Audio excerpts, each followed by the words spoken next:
चलिए स्टूडेंट, हम लोग क्वेश्चन नंबर 7 को सॉल्व करते हैं। देखिए क्वेश्चन नंबर 7 में क्या कहा जा रहा है। यदि a is equal to X such that X एक प्राकृत संख्या है। b हमारे पास समुच्चय क्या दिया गया है, एक्स सच दैट एक्स एक समप्राकृत संख्या है। समुच्चय c देखिए में क्या दिया गया है, एक्स सच दैट एक्स एक विषम प्राकृत संख्या है। d is equal to X such that X एक अभाज्य संख्या है। तो निम्नलिखित ज्ञात कीजिए। तो हमें यहाँ पर जो दिया गया उसको निकालना है। तो स्टूडेंट्स यहाँ पर आप लोग देख पा रहे हैं जो भी हमारा समुच्चय है वो समुच्चय निर्माण रूप में लिखा गया। तो सबसे पहला हमारा काम क्या होगा, यहाँ पर ये जो समुच्चय लिखे गए हैं इनको हम लोग रोस्टर फॉर्म में लिख लेते हैं। तो जो हमारा समुच्चय देखिए क्या दिया गया है, समुच्चय ए हमें दिया गया एक्स सच दैट एक्स एक प्राकृत संख्या है। तो एक्स हमारी क्या है, एक प्राकृत संख्या है। ठीक है, तो चलिए हम लोग समुच्चय निर्माण रूप में लिख देते हैं। तो 1 2 3 4 5 6 7 8 ये हमारी क्या है, प्राकृत संख्या है। 9 10 11 12 ऐसे ऐसे ऐसे ऐसे एंड सो ऑन। तो ये हमारी क्या है, प्राकृत संख्या है। तो समुच्चय ए हमारा क्या है, प्राकृत संख्याओं का समुच्चय है। चलिए इसी तरीके से जो हमारा बी है, बी को भी हम लोग समुच्चय निर्माण रूप से रोस्टर फॉर्म में चेंज कर लेते हैं। तो यहाँ पर देखिए क्या कहा जा रहा है, एक्स सच दैट एक्स एक समप्राकृत संख्या है। कैसी संख्या, समप्राकृत संख्या के। तो सम संख्याओं को लिख दीजिए 2 4 6 8 10 12 14 16 18 20। तो ए हमारी क्या है, समप्राकृत संख्याएं हैं। तो बी हमारी समप्राकृत संख्याओं का समुच्चय है। इसी तरीके से सी आप लोग देखिए, सी समुच्चय निर्माण रूप में लिखा गया है। तो इसको हम लोग रोस्टर फॉर्म में चेंज कर लेते हैं। एक्स सच दैट एक्स एक विषम प्राकृत संख्या है। तो यहाँ पर एक्स हमारा क्या है, एक विषम प्राकृत संख्या है। सी विषम प्राकृत संख्याओं का समुच्चय है। तो चलिए विषम प्राकृत संख्याओं को लिखिए 1 3 5 7 9 11 13 15 17 19 21। तो ए हमारी सब क्या है, विषम प्राकृत संख्याएं है। ठीक है, चलिए डी पर बात कर लेते हैं। डी हमारा किस में लिखा गया है, समुच्चय निर्माण रूप में लिखा गया है और इसे हम लोग रोस्टर फॉर्म में लिखेंगे। इसमें एक्स क्या है, एक्स सच दैट एक्स एक अभाज्य संख्या है। क्या है, अभाज्य संख्या। तो स्टूडेंट अगर हम लोग सबसे पहले अभाज्य संख्या की बात करें तो हमारी कौन सी संख्या है, 2 है। 2 हमारी एक सम, ठीक है, सम अभाज्य संख्या होती है। तो 2 हो जाएगा। 3 भी हमारी अभाज्य है। 5 7 11 13 ऐसी संख्याएं जो स्वयं के अतिरिक्त, 1 और स्वयं के अतिरिक्त और किसी से विभाजित नहीं होती हैं। तो ऐसी संख्याएं हमारी अभाज्य संख्याएं होती हैं, आपको पता ही है। तो ऐसे लिख दीजिए 11 13, उसके बाद हमारा हो जाएगा 17 19 एंड सो ऑन। ठीक है, तो इस तरीके से यहाँ पर जो हमें समुच्चय दिया गया था, समुच्चयों को हमने रोस्टर फॉर्म में लिख लिया है। चलिए अब हमें जो जो फाइंड आउट करना है, जो जो भी हमें निकालना है, चलिए हम लोग निकालते हैं। तो सबसे पहले नंबर में देखिए हमें क्या निकालना है, हमें ए इंटरसेक्शन बी निकालना है, ए सर्वनिष्ठ बी निकालना है। तो चलिए हम लोग ए सर्वनिष्ठ बी निकालते हैं। देखिए ए सर्वनिष्ठ बी क्या होगा, ए सर्वनिष्ठ बी उन अवयवों का समुच्चय होगा जो समुच्चय ए और बी दोनों में मौजूद हों। बात आप लोग समझ गए। जो हमारा ए इंटरसेक्शन बी होगा वो उन अवयवों का समुच्चय होगा जो अवयव समुच्चय ए में है, जो अवयव समुच्चय बी में है। तो देखिए कौन कौन से अवयव हमें मिल रहे हैं। यहाँ पर देखिए 1 है तो यहाँ पर नहीं है, यहाँ पर 2 है तो यहाँ पर भी 2 है, तो यहाँ पर 2 लिख दीजिए। देखिए यहाँ पर 3 तो यहाँ पर नहीं है, यहाँ पर 4 है तो यहाँ पर भी 4 है, 4 लिखिए। यहाँ पर 6 है तो यहाँ पर भी 6 है, लिख दीजिए। यहाँ पर 8 है तो यहाँ पर भी 8 है, आप लिख दीजिए। यहाँ पर 10 है तो यहाँ पर भी 10 है। ठीक है, ऐसे हमारे आते जाएंगे 10 12 14। ठीक है,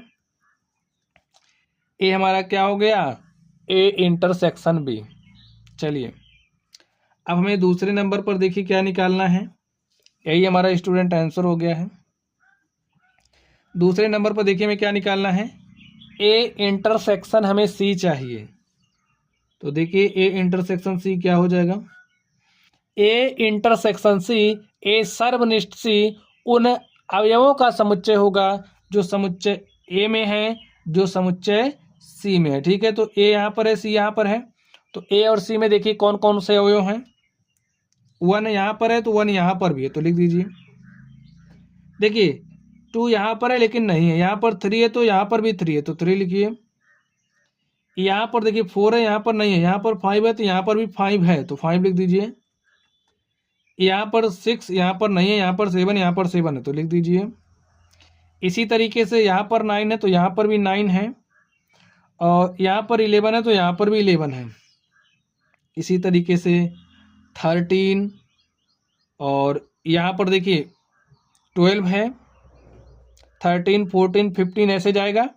यहाँ पर भी 15 है, तो लिख दीजिए। ऐसे 15 होगा, 17 होगा, 19 होगा, एंड सो ऑन। और इसे हम बोल सकते हैं ये हमारी क्या है, विषम संख्याओं का समुच्चय। x सच दैट x विषम संख्याओं का समुच्चय है,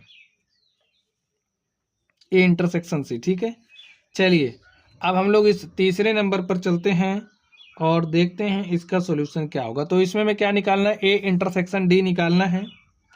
तो चलिए हम लोग ए इंटरसेक्शन डी निकालते हैं। ए इंटरसेक्शन डी उन अवयवों का समुच्चय होगा जो समुच्चय ए में है और जो समुच्चय डी में है। तो देखिए ए और डी में क्या क्या है, यहाँ पर 2 है तो यहाँ पर भी 2 है, राइट करिए। यहाँ पर 3 है तो यहाँ पर भी 3 है, तो राइट कर लीजिए। यहाँ पर 5 तो यहाँ पर भी 5, यहाँ पर 7 है तो यहाँ पर भी 7 है, यहाँ पर 9 है लेकिन यहाँ पर 9 नहीं है, यहाँ पर 11 है तो यहाँ पर भी 11 है, राइट करिए। और यहाँ से स्टूडेंट्स आप लोग कुछ देख पा रहे हैं, यहाँ पर 13 आएगा तो यहाँ पर भी 13 है। तो इस तरीके से ये जो हमारा समुच्चय देख सकते हो कैसा समुच्चय बना, 2, 3, 5, 7, 11, 13। ये हमारी अभाज्य संख्या है। ठीक है, तो ए इंटरसेक्शन डी को अगर आप लोग समुच्चय निर्माण रूप में लिखना चाहते हैं तो इसको आप कुछ इस तरीके से भी लिख सकते हैं। देखिए एक्स सच दैट एक्स एक अभाज्य संख्या है। ठीक है, क्या है, अभाज्य संख्या है। तो रोस्टर फॉर्म में ये हो गया समुच्चय निर्माण रूप में। अगर हमारे पास इस तरीके से तो समुच्चय निर्माण रूप में भी आप लिख सकते हैं। तो स्टूडेंट यही हमारा आंसर हो गया। चलिए अब हम लोग इस चौथे नंबर पर चलते हैं और देखते हैं चौथे नंबर का सॉल्यूशन क्या होगा। बी इंटरसेक्शन सी हमें निकालना है। बी इंटरसेक्शन सी उन अवयवों का समुच्चय होगा जो अवयव बी में है और जो अवयव सी में है। तो बी में देखिए क्या क्या है, यहाँ पर 2 है, यहाँ पर नहीं है। देखिए यहाँ पर 2 है, यहाँ पर कहीं 2 दिख रहा नहीं है। यहाँ पर 4 है तो यहाँ पर भी आपको कहीं 4 नहीं दिख रहा। यहाँ पर 6 है तो यहाँ पर भी कहीं 6 नहीं दिख रहा। यहाँ पर 8 है तो यहाँ पर आपको कहीं 8 नहीं दिख रहा। यहाँ पर 10 है कहीं नहीं दिख रहा। 12 कहीं नहीं दिख रहा। 14 कहीं नहीं दिख रहा। तो इससे आपको एक आइडिया लग गया होगा कि जो हमारा बी इंटरसेक्शन सी है वह एक रिक्त समुच्चय होगा। ठीक स्टूडेंट, और यही हमारा क्या हो गया, आंसर हो गया। चलिए पांचवें नंबर पर चलते हैं और देखते हैं पांचवें नंबर का सॉल्यूशन क्या होगा। पांचवें नंबर में हमें बी इंटरसेक्शन डी चाहिए। बी इंटरसेक्शन डी उन अवयवों का समुच्चय होगा जो अवयव बी में है और डी में है। तो बी और डी को लीजिए आप। बी में 2 है, डी में भी 2 है, 2 लिखिए आप 2। यहाँ पर 4 है तो यहाँ कहीं नहीं 4 है। यहाँ पर 6 है तो यहाँ पर 6 भी नहीं है। यहाँ पर 8 है तो यहाँ पर 8 भी नहीं है। यहाँ पर 10 है तो यहाँ पर नहीं है। तो इससे आपको क्या मिला, जो हमारे पास बी इंटरसेक्शन डी है वो इस तरीके का हमारा समुच्चय आ गया है। और स्टूडेंट यही हमारा क्या हो गया। स्टूडेंट चलिए हम लोग छठे नंबर को सॉल्व कर लेते हैं। देखिए छठे नंबर में क्या निकालना है हमें। छठे नंबर में चाहिए सी इंटरसेक्शन डी।